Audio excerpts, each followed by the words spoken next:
Oh my goodness. Welcome back to Raye Keys TV, y'all. I'm your girl Raye, and we are up for another episode of The Real Housewives of Atlanta, season 12, episode 3.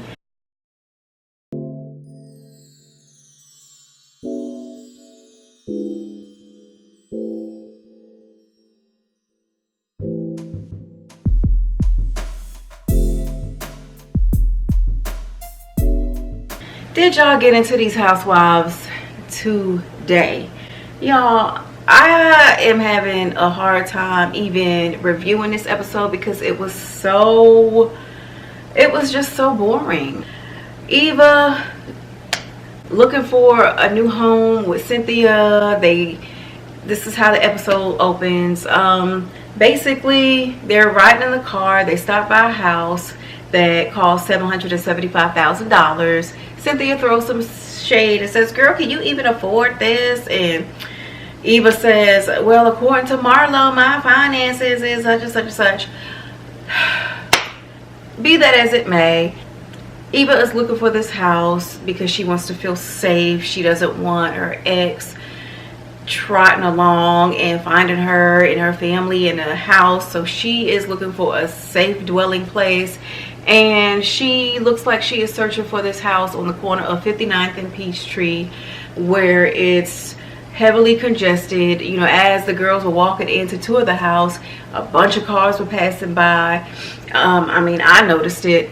It just didn't seem like it had a whole lot of privacy. So Eva, I would suggest either go down to the little gated community and buy a home, or get y'all a little a condo that has one way in, one way out, you know, with a little terrace or something, a doorman at the front, and a secure parking garage, and call it good. That's what I look for when I look for safety.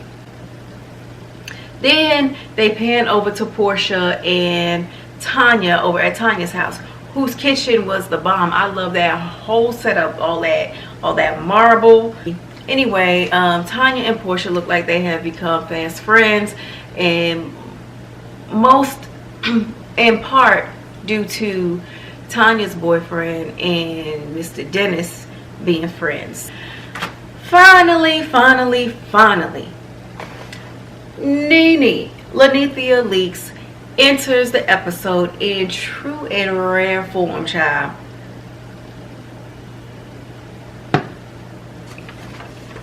By the way, Kenya in that green dress, girl, you were doing it. You look beautiful. You look exquisite.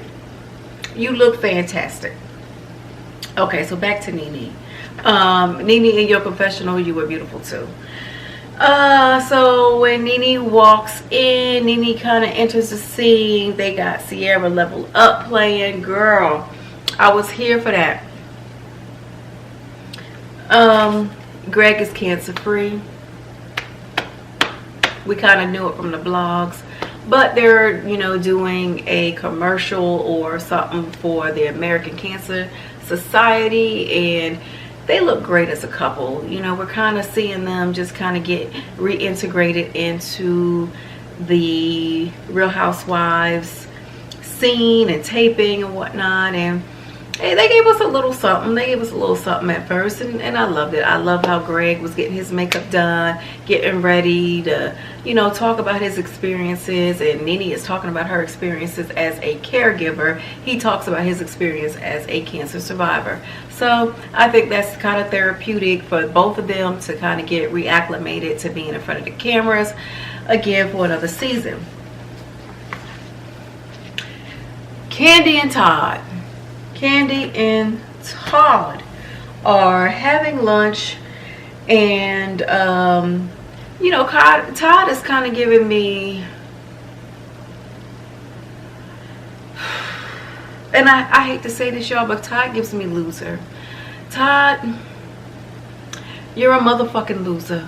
I'm just gonna say it like that. If you got to be partying with your daughter down at the strip club, you're a motherfucking loser. And there is no other way to put it. It's like Mama Joyce, I couldn't stand Mama Joyce for her approach to warning her daughter about Todd. But Mama Joyce was not wrong. Mama Joyce was right.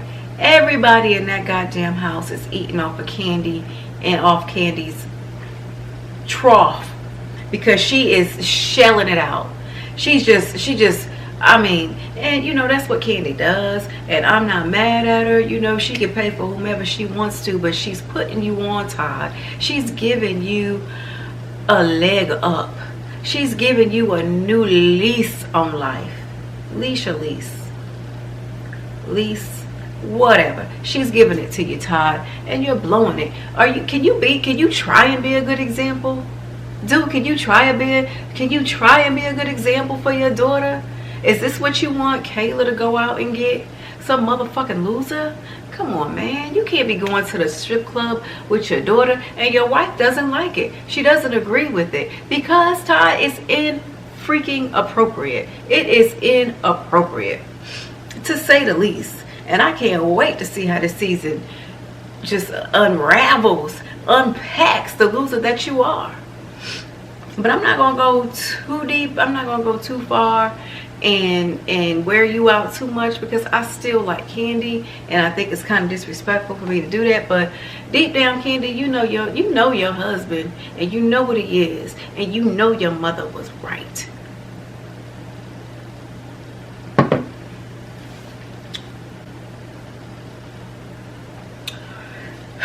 The only thing left is Kenya and Marc in the kitchen, and then Nene and them get ready to go down to Pride. I'm gonna tell you guys, when I watched Kenya and Marc interact, I only watched it once, and as I was watching it, tears was coming down my face. And I don't know why, because I've never been in a relationship where I allowed myself to be disrespected. I'm not gonna say they didn't try. I'm not gonna say that I had to hurry up and cut a dude off. But I've never been in a relationship where there was this prolonged period of me being disrespected. And I thank my mom, I thank my life experiences, maybe my aunts, my friends, or whomever I got my esteem from. But I just know that I can't take it, because I'll cut somebody. Let a dude talk to me crazy, okay? Let a dude talk to me crazy. I can't do it. But I don't want to be in that volatile of a situation either. I don't want to have to be cutting folks because they don't know how to speak to me. So I have always, and I pride myself on being able to recognize a loser and steering clear. You know what I'm saying? But Kenya, sister, my heart goes out to you.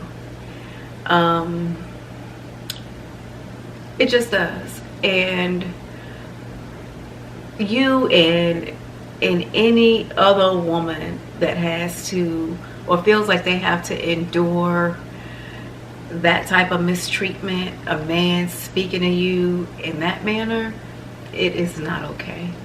It's just not okay.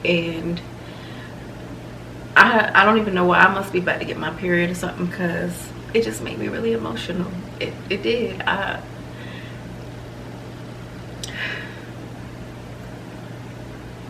Kenya, you deserve better.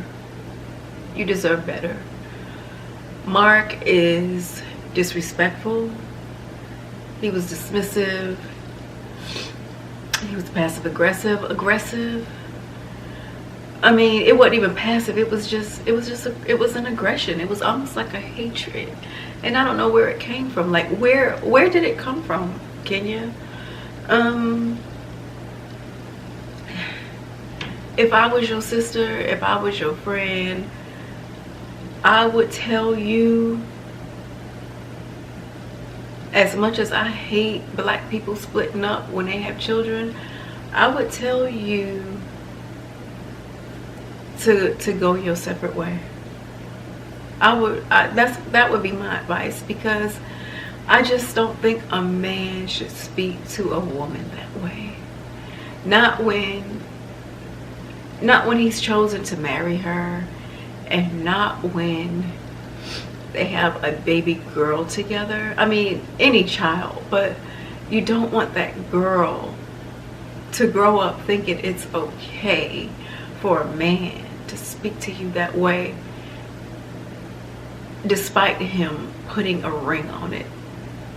You know what I'm saying? And I feel so badly for you, because I know that the reason why you accept things that you accept is a direct result of your mother not being there. It's a direct result. So it's like you don't want to give up on folks. You stay in for the long haul. And losers and rotten people can pick up on that, Kenya. They prey on that. And I just think you deserve so much better. I know you do. Any woman in that situation, I would advise, I would recommend getting out, because it's not fair. It's not fair. He's a jerk. He's a small somebody. He's not a good person the way he was talking to you.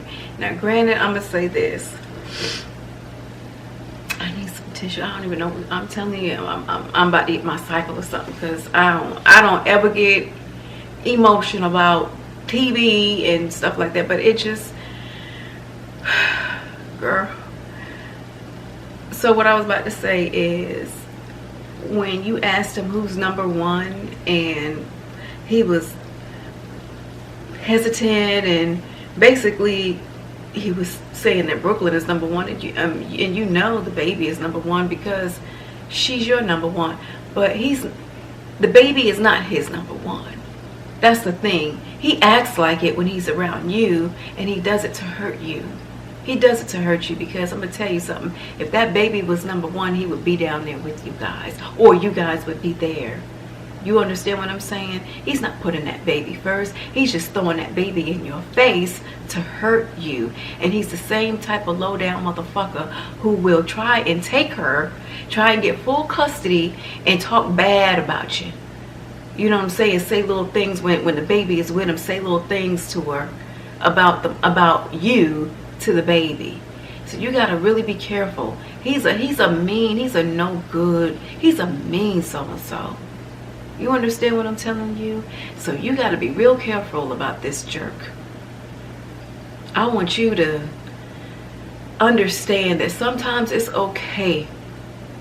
It's okay to burn a bridge, burn that sucker down, and never look back. It's okay sometimes. Sometimes bridges need to be burned.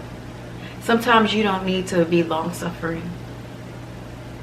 You know what I'm saying? And if I thought he didn't want any parts of the show. Why is he filming? Why is he there being filmed? If he didn't want to, he shouldn't have done it. You know, let your yes mean yes and your no mean no. Be a man. If he's so alpha and so traditional, then be traditional. You know what I'm saying? You say the prayer. You take the lead in prayer, man. Why you got the wife saying it? Saying the prayer in Jehovah's name. You know what I'm saying, Kenya? Sis,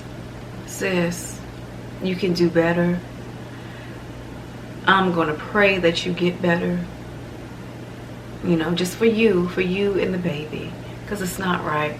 And with that, I'm done.